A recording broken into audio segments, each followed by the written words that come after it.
Let me tell you the story of a man whose ideas still shape the spirit of Pakistan and the collective consciousness of millions of Muslims across the world. He was called many names: doctor, sir, barrister, Allama, titles of honor, achievement and respect. But I shall refer to him as God intended, Iqbal. Let's focus on Iqbal's concept of Khudi and how he can act as a guiding path for our lost youth and comrades while acting as a bulwark against cultism. Born in Sialkot in 1877, Iqbal was an ordinary child. From an early age, he was immersed in language, literature and faith.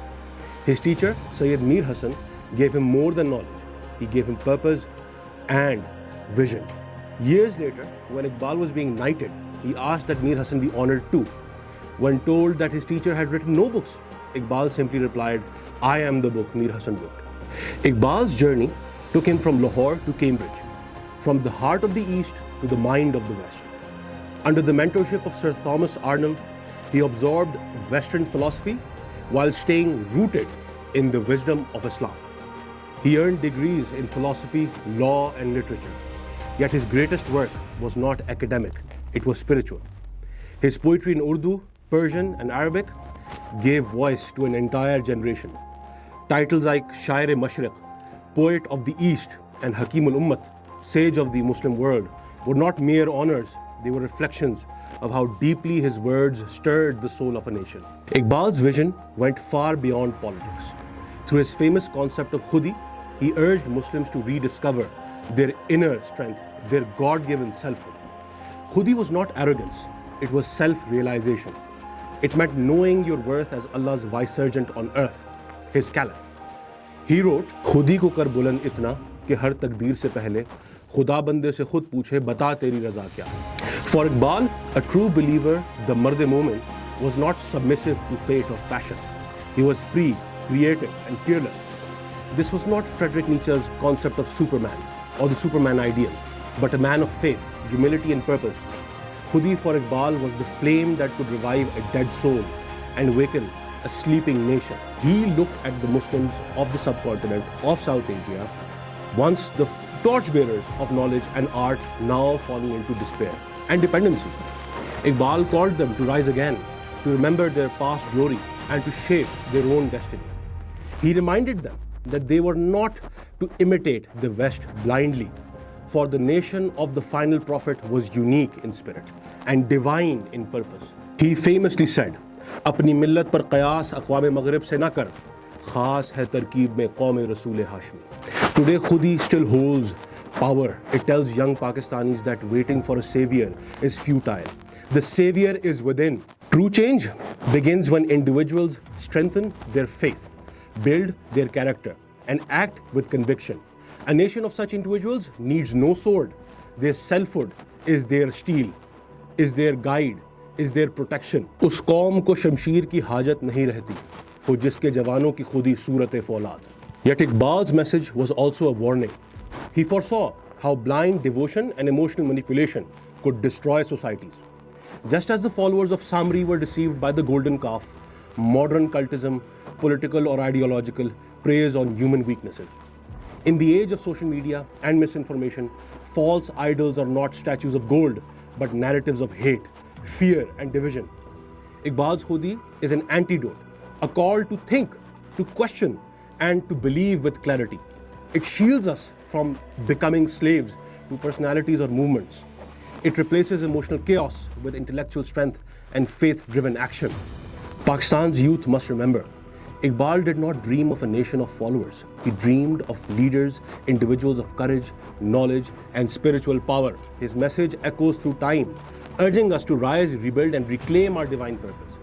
Because when a nation's youth discovers their Khudi, no force on earth can keep them in chains. Let me take you back to an ancient story, one that feels uncannily modern. The story of Samri and the golden calf. When Prophet Musa or Moses went to the Mount Sinai, Samri deceived the people. He melted their gold, shaped it into a calf and made it speak. It dazzled the crowd. They began to worship it, forgetting everything Musa had taught them.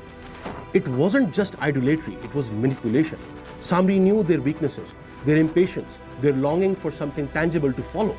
He gave them an illusion and they surrendered to it. Now imagine Samri in our world, today, not with a golden calf, but with a smartphone, a camera, and millions of followers. He isn't forging gold anymore, he's forging narratives. He understands what frustrates people, what makes them angry, what makes them feel hopeless.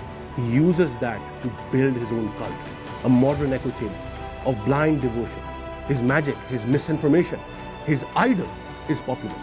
And his followers, like the people of Musa, think they've found salvation, when in truth, when in reality, they've only traded their freedom for an illusion. This is exactly the danger Allama Iqbal warned us about. He saw cultism, the blind cultism that we're facing in Pakistan today. Worshipping of personalities can destroy the intellect and spirit of a nation. When people stop thinking, when they surrender their judgment to charismatic voices, they become slaves, not just politically, but spiritually. Iqbal's answer to his danger was simple, yet revolutionary. Khudi means selfhood, the awakening of one's divine individuality. It is the strength to think for yourself, to question and to stand firm in truth. It is a faith that gives you independence of mind, soul, body. A person's grounded in Khudi cannot be deceived by a golden calf, no matter how polished, how loud, or how convincing that calf may appear. Iqbal believed that true freedom begins from within. It begins when a young man or woman refuses to follow blindly and instead chooses to understand, to learn, and to act with integrity. Cultism thrives on emotional chaos. Khudi restores clarity. Cultism demands submission. Khudi demands self-respect. Cultism feeds on lies. Khudi tells you the truth. Iqbal famously said, "Parwana ek patanga, jugnu bhi ek patanga. Wo roshani ka talib, ye roshani sarapa." Today's Pakistan's biggest struggle is not only political or economic, it's spiritual. The rise of cult-like politics, hate narratives, and conspiracy theories in our modern golden calf era, we are witnessing people worship ideas and leaders as if they were infallible, losing sight of facts, law, and faith. But Iqbal's message reminds us salvation will not come from waiting for a savior. It will come from within, from awakening our own Khudi. So the question we must ask ourselves is, will we follow the voice of Samri or the wisdom of Iqbal? Will we worship the illusion or recognize our own divine strength? Because the moment we rediscover our Khudi, the spell of every false idol will break. And from the awakening, a free and self-reliant nation will rise, one that no deception, no cult, and no Samri can ever control again. In conclusion, I leave you with Iqbal's last share. He said, "बुतों से तुझको उम्मीदें, खुदा से नौ उम्मीदी, मुझे बता तो सही और काफिरी क्या है."